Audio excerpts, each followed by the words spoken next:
You saw me build it, now you're gonna see me finish it. I'll show you how you get the pro look at a DIY price, and it's all next on HomeproHero.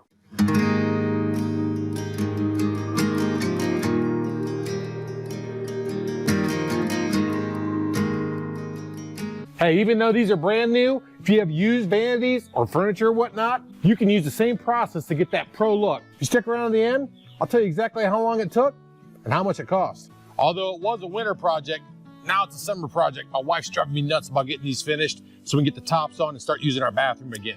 If you want to see all those videos, I'll put a link in the description. Let's talk about what we need to get this project done. I had to buy a new sprayer. Rest in peace, Magnum LS15. Great sprayer, 10 years old. Barely took care of it. Lots of projects along the way. Couldn't have been any more happier with that purchase. The new one's a DIY series. We'll see how this works, since obviously you can learn how to do it on YouTube. Two other tools you might need for this: palm sander, optional, and then you definitely need a compact to get the hardware off and back on. Hey, when it comes to the materials you need for the project, we're gonna go with the nail hole filler, vinyl spackle this time, some caulk, simple sandpaper, multi-purpose primer, and a good quality paint from Sherwin-Williams. I'll tell you more about them when I start the paint. With all that said, let's get the hardware off these and let's prep the vanities. Any good paint job starts with a good prep job.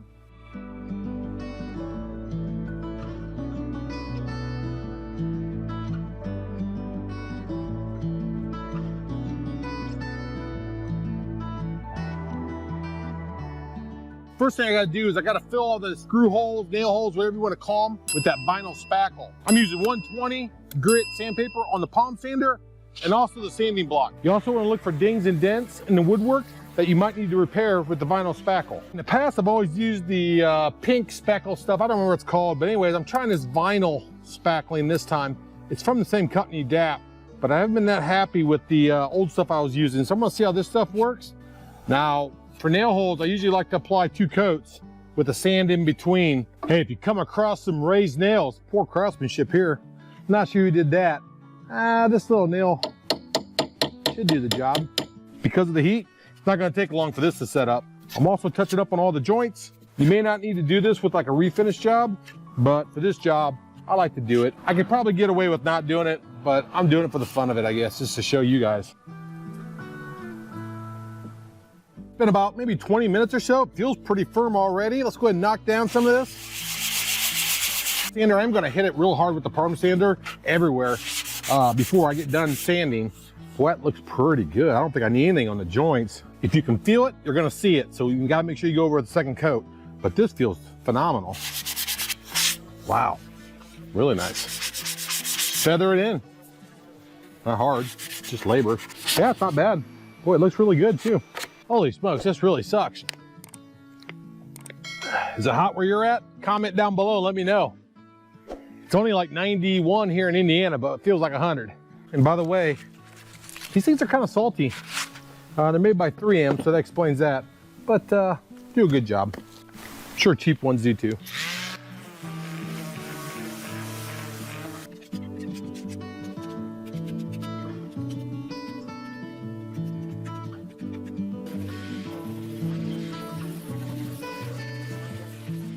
Boy, this workbench sure is handy. If you haven't seen that video, take a look. I'll put the link at the top. Hey, you notice that I'm shaving the edges on every straight edge I have. I'm giving them a slight round over. Why am I doing that?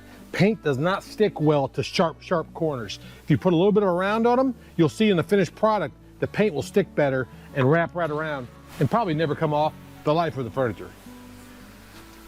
Don't go nuts here. I'm using a trim caulk, which has properties to make it stick for a long time. Wet finger, up it goes. Once again, key is the wet finger. Make sure everything's nice and smooth. And this stuff is drying quick. Yeah, just gotta be real cautious here. You don't wanna have any excess caulk anywhere. It will show for sure. So you make sure it's nice and neat, especially in the corners. The primer will make up for some errors and inconsistencies, but you don't want to rely on the primer. I'm not gonna take you along for all the caulk job, but you get the picture. Pretty simple. Take your time, make it look nice. It's well worth the effort. A good paint job starts with a good prep job. So with a drawer, they're pretty simple really. Same process as everything else. Fill the little holes that are nicks and dings, sand it, round the corners, and you're done. Okay, one last pass over with the sanding block just to double check. Look for areas of concern. So what's the point of a primer? Pretty simple. It does multiple things actually. It helps remove the flaws in some of the wood, but most importantly, it covers up stains, hopefully knots. Best part about this project is I have two of these, so if I screw up one, I'll make it look like I didn't screw up either and just show you the other one. Just using a rag with some water, getting all the dust off, and also looking over the area, making sure everything looks good. Make sure you always shake up your paint. It's important. Let's go ahead and prime.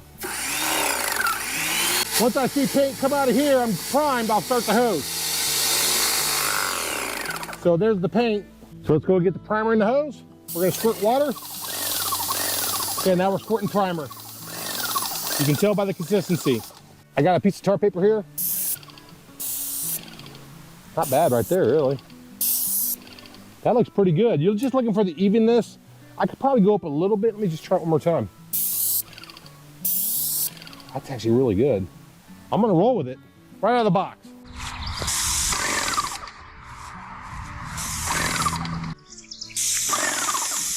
Just like that. Don't have to be anything crazy. Just like that. See, like that's a little too thin right there. That's okay, we'll come back and get it.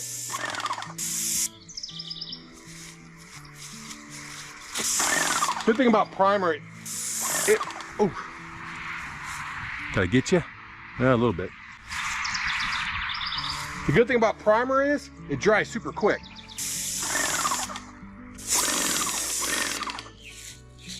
Little thick there.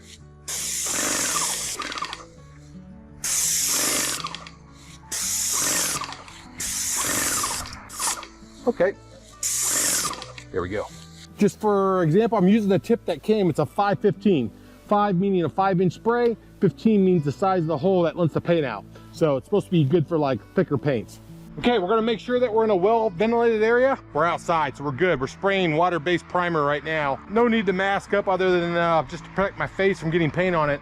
Reason why I use Sherwin-Williams is real simple. It's more expensive, yes. It gets better coverage and you don't buy as much. So in the long run, I think it's kind of, if you go to Walmart or Home Depot or Lowe's and you buy their paint, you're probably gonna end up buying more paint at a lower price than you would be if you just bought the good stuff at a higher price. And plus, the quality's second to none. It's probably gonna go on a little bit orange peeling. That's fine. It's designed to actually melt together and make one consistent, uniform, I guess, prime finish. Same process with the drawers as I did with the doors.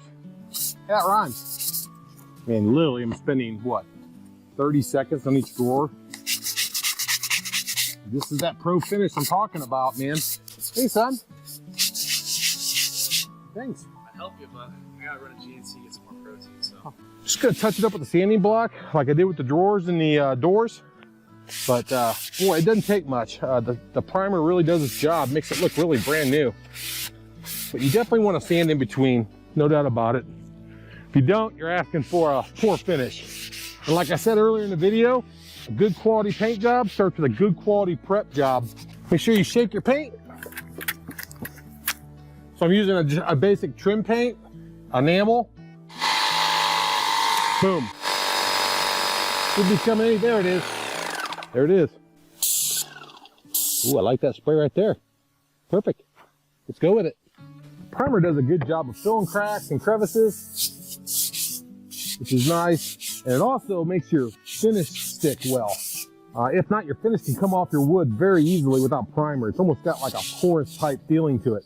Anyways, got that. That's all the sanding you need for that. I'll just blow it off and spray them real quick. You pay for what you get when it comes to paint and primer. Bottom line. I stand by that. How about that? Hey, and just to let you know too, with the paint sprayer, it looks intimidating. And every time I get it out, I'm totally intimidated by that sprayer. I think I'm gonna screw it up or it's hard. It's actually really, really easy. Just gonna let that paint just bake in there. Sit flat on the face. Here we go, wish me luck. Oof, I'm scared. You know I've practiced 1,000 times already today. Don't fail me now.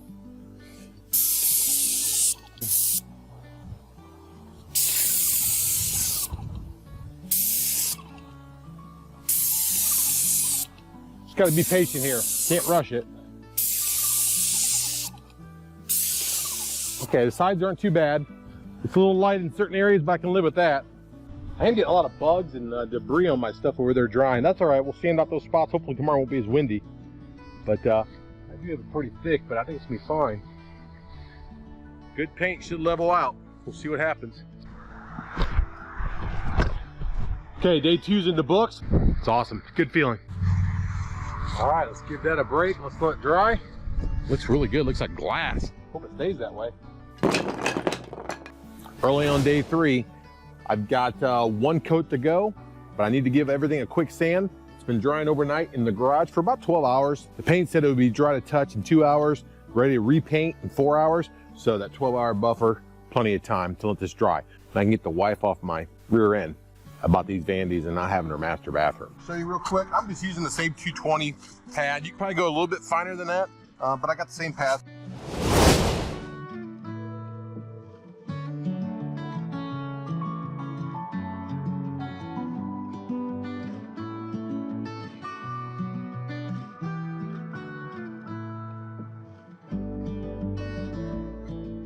See a light coat, get every area. I don't want any white showing through, and this thing's done. Just like the first time I sprayed. The last time, I'm just as nervous as I was the first time.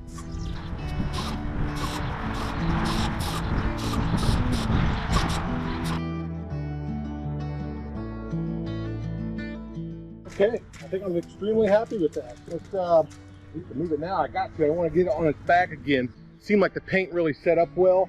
It's been like 4, 5, 6 hours since I painted these, and they are gorgeous. Very, very nice. The finish is beautiful. I don't see any major imperfections, but for the most part, I'm in sunlight, which is probably the most brutal way to actually see something painted because it shows everything. And honestly, there's not a whole lot there that I wouldn't expect a professional to give me the same quality. What do you think? DIY? Pro results? Yes, sir. If I paid for that finish by a professional, I'd be completely happy. But we won't know what it really looks like until we get everything together. So let me go ahead and get everything unwrapped. Let's get everything mounted back on there, and let's see how it turned out. Now keep in mind too, this paint's kind of green, so it said 2 hours before a recoat. That doesn't mean it's like completely hard, so I definitely want to be careful here and not bang it up. Because, you know, paint, I think in general, at least if they tell you about a wall paint, it takes 30 days for it to really cure to a level where, you know, it's going to be at its maximum durability. So I would assume it's probably the same for this trim paint. Maybe not that long because it's good stuff, but we'll be patient.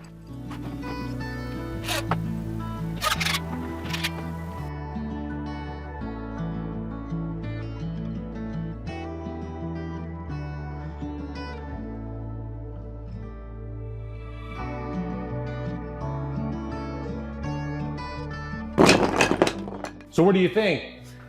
Do you like them? I love them. And if you like them, give me a thumbs up on this video. So what did it cost me to finish these with the finishes I used? About $150. I used 2/3 of the primer. I used 2/3 of the finish paint. So I have paint left over. I definitely didn't use all the sanding pads. The sanding blocks are pretty much shot. There's 3 things that I learned from this project. Out with the pink stuff. I'm sticking with this stuff. It covered all my imperfections, no issues at all. It's my new go-to. That Magnum sprayer, the DIY version, perfect. Perfection the entire way, start to finish, no issues whatsoever. Definitely recommend it. Like I told you in the beginning of the video, Sherwin-Williams, you pay for what you get. Good quality stuff, no issues at all. Made a nice smooth finish, no runs. Can't beat it. Stick with Sherwin-Williams, you'll be happy. You may pay more, but you get more. I'll put links to all the stuff I recommend in the description. By no means is this video sponsored by anyone. I'm just telling you what products work for me and are likely to work for you too. And by the way, the wife loves them. Hey, I hope you liked the video. Hope you learned something. Be safe, take care, and I'll see you next time. Happy wife, happy life.